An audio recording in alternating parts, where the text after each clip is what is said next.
Hello my dear friends, K.T.H.M college e learning या YouTube माध्यमावर मी आकाश चव्हाण तुम्हा सर्वांचे पुनश्च एकदा मनापासून स्वागत करतो.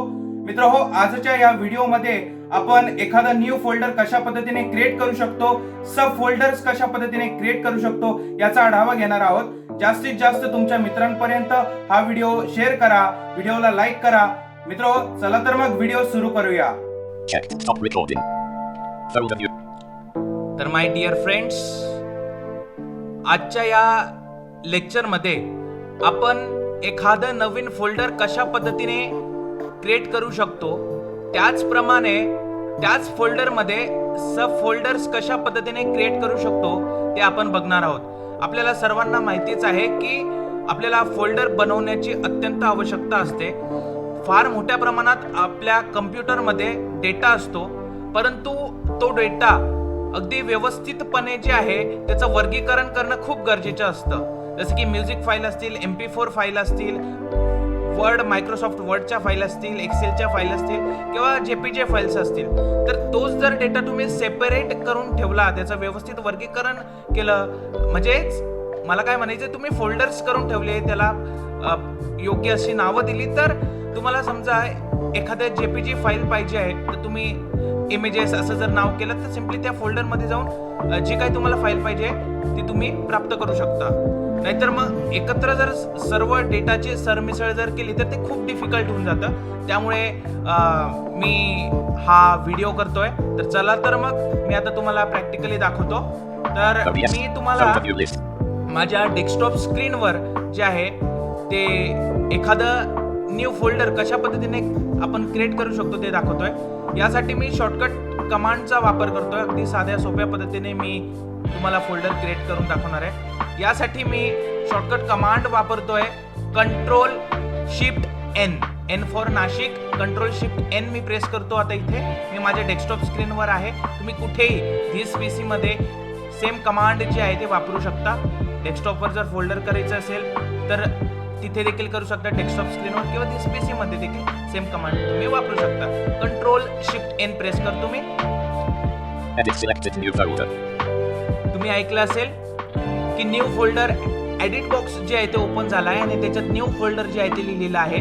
आता मला न्यू फोल्डर असं नको यायला, मला जे मी काय आता नाव देणार आहे तेवढंच नाव यायला पाहिजे. त्यामुळे बॅकस्पेसने मी खोडतो आहे. तुम्हाला तुमच्या माहितीसाठी सांगू इच्छितो की बॅकस्पेसने कुठल्याही प्रकारचं काही तुम्ही लिहिलेलं असलं ते खोडलं जातं. बॅकस्पेसने मी खोडलेलं आहे. आता मी फोल्डरला नाव देतो. आपण रॅन्डमली असंच नाव घेऊया, आकाश. आकाश ASD. मी आकाश ASD असं नाव दिलं आहे. सिम्पली मी एंटर करतो. ओके, तर बघा तुम्ही आता फोल्डर जे आहे ते क्रिएट झालेलं आहे, आकाश ASD. सिम्पली मी त्याच्यावर आता एंटर करतो.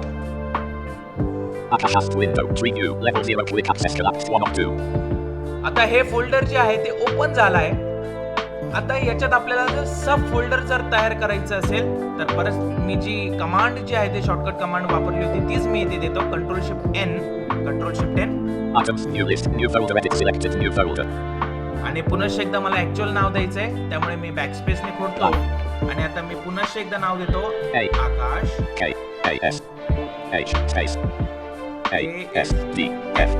आकाश ASDF नाव दिलं. सिम्पली एंटर करतो. बघा इथे फोल्डर जे आहे ते क्रिएट झालेलं आहे. पुनश्च एकदा त्याच्यात मी सब फोल्डर करतो.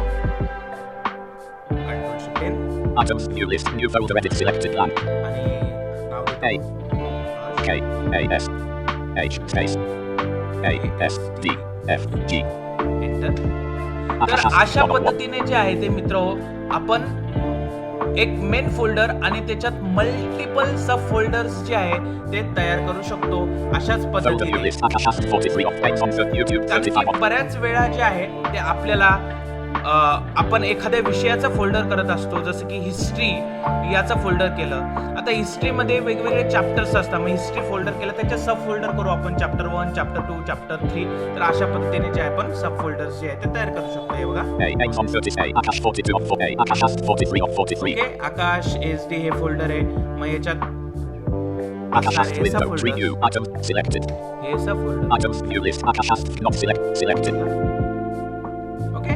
तर अशा पद्धतीने जे आहे ते Folder view आपण list. Akash 43 of 43.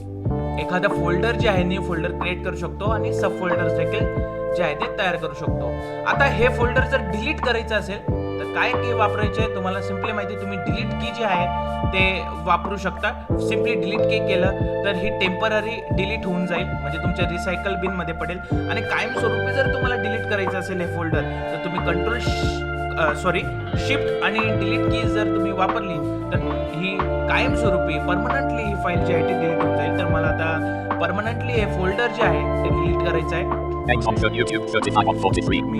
Aims on 36. Akash 42 of A. Akash 43 of पहिले 43. तर ते जे फोल्डर आहे ते मी सिलेक्ट केला आता आणि शिफ्ट आणि डिलीट कीचा वापर करतोय. Pro. Delete folder dialog. Are you sure you want to permanently delete this folder? Akash date created 8/11/2021 to 14 p.m. Yes button Alt plus Y. पण कधी क्रिएट केलंय? 11 ऑगस्टला मी हे फोल्डर क्रिएट केलंय. किती वाजता केलंय सर्व आलं. तर मला एक डायलॉग बॉक्स ओपन झाला आणि ते विचारते की तुम्हाला हे परमनंटली डिलीट करायचंय का हे फोल्डर. तर येस मला करायचंय. मी सिम्पली येस करतो. No button Alt. Yes button Alt plus Y. Location is not available. Dialog C. User's Lenovo desktop Akash is unavailable. If the location is on this PC, make sure the device or drive is connected or the disk is inserted, and then try again. If the location is on a network, make sure you're connected to the network or internet, and then try again. If the location still can't be found, it might have been moved or deleted. OK button. आपण बघूया. एक error आला होता मला. Folder view list. Akash Chavan not selected. A. Acrobat Reader A. Edit 7 of A. Aims on 30 A. Akash 42 of A. Akash Chavan 1 of A. Acrobat Reader DC A. Edit 7 of 42. Delete झालेलं आहे ते folder. काहीतरी issue होता. Akash throw 1 column. OBS tube. Akash throw 1 column 2. OBS studio 26. OBS studio 26. हा error असा का आला होता तो सांगतो. माझं बॅकग्राऊंडला जे आहे ते फोल्डर जे आहे ते ओपन होतं, त्यामुळे अशा पद्धतीचा जो आहे ते एरर जो आहे तो आला होता. आता ते फोल्डर आहे का बघतो मी. Aims on 30 A. Akash 42 of A. Akash Chavan 1 of A. Acrobat Reader D A. Edit 7 A. Aims on 30 A. Akash 42 of 42 A. Akash Chavan 1 of A. Acrobat Reader. ते फोल्डर जे आहे ते पूर्णपणे डिलीट झालं होतं. भविष्यात तुम्हाला देखील असा जर एरर आला तर समजून घ्यायचं. तर जर ते जे फोल्डर आहे ते बॅकग्राऊंड मध्ये जर ऑन असेल तर आणि तरच अशा पद्धतीचा एरर येतो. त्यामुळे तुम्हाला एखादं जे काय फोल्डर आहे ते डिलीट करायचं असेल तर याची खात्री करून घ्यायची की ते फोल्डर क्लोज पाहिजे, ओपन नको बॅकग्राऊंडला. आणि क्लोज करून घेतल्यानंतरच तुम्ही इथून डिलीट करू शकता.